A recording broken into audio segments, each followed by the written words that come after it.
Hello बच्चों, चलिए प्रश्न देखते हैं। लिंग संलग्नता का गुणसूत्रीय सिद्धांत क्या है। तो आइए जानते हैं हमारे प्रश्न की मुख्य अवधारणा।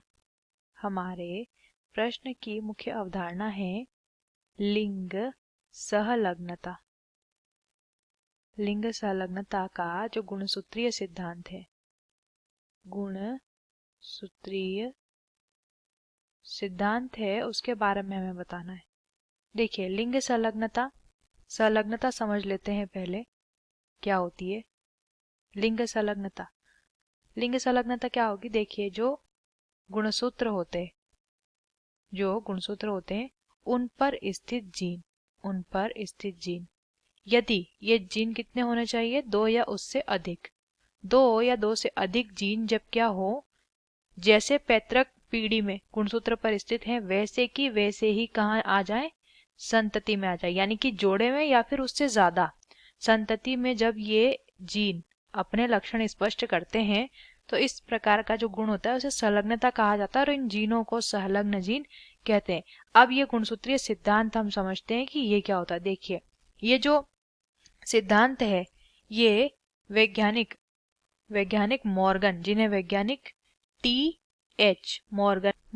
वैज्ञानिक टी.एच. मॉर्गन जो है, उन्होंने इस विषय में क्या किया, लगातार इन्होंने कार्य किए और इन्होंने 1910 में 1910, ठीक है, यानी 1910 में मॉर्गन ने संलग्नता का यह गुणसूत्रीय सिद्धांत जो है प्रतिपादित किया, जिसके अनुसार उन्होंने बताया, इस सिद्धांत में कुछ बिंदु उन्होंने बताए कि आपस में संलग्नता प्रदर्शित करने वाले जो जीन होते हैं, लिख लेते हैं, आपस में जो संलग्नता दर्शाते हैं। जैसा कि अभी हमने देखा संलग्न जीन होते हैं, तो संलग्नता दर्शाने वाले वो जो जीन होते हैं वो जीन एक ही गुणसूत्र पर स्थित होते हैं, तभी क्या होते हैं, वो एक ही साथ संतति में जो है दिखाई देते हैं, एक ही गुणसूत्र पर क्या होते हैं, स्थित होते हैं। दूसरा बिंदु उन्होंने ये बताया कि एक गुणसूत्र पर पाए जाने वाले जो सभी जीन होते हैं वो गुणसूत्र पर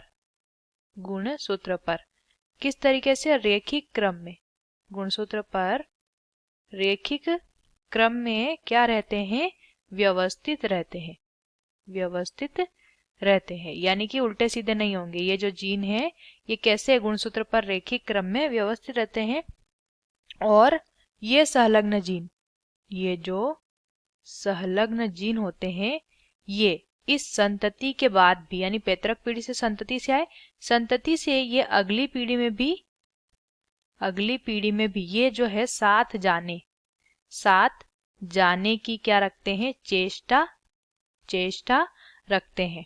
लेकिन ऐसा नहीं होता, क्योंकि जो क्रॉसिंग ओवर यानी कि गुणसूत्रीय विनिमय की प्रक्रिया होती है, जिसे क्या कहते हैं, जिसे क्रॉसिंग ओवर भी कहते हैं।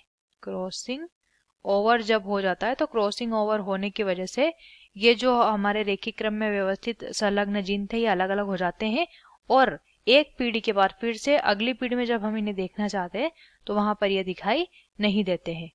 और चौथा बिंदु उन्होंने ये बताया कि जो संलग्न जीन होते हैं, संलग्न जीन, उनके बीच पाया जाने वाला संलग्नता का बल, उनके बीच पाया जाने वाला संलग्नता का जो बल होता है वो इनके बीच की दूरी के क्या होता है, व्युत्क्रमानुपाती होता है। यहाँ पे लिख लेंगे, व्युत्क्रमानुपाती होता है। व्युत्क्रमानुपाती यानी उल्टा, जितना ही ज्यादा इन दो संलग्न जीनों के बीच की दूरी होगी उतना ही संलग्नता बल कम होता जाएगा। तो संलग्नता बल को हम दर्शाते हैं F से और इनके बीच की दूरी को हम दर्शाते हैं D से। तो F जो है वो जो व्युत्क्रमानुपाती है किसके, एक हमारा इसके बीच, दो संलग्न जीनों के बीच की दूरी के, तो इसको हम ऐसे दर्शाते हैं। तो ये था हमारा संलग्नता का सिद्धांत। आशा करते हैं आपको इस प्रश्न का उत्तर समझ आया होगा। धन्यवाद।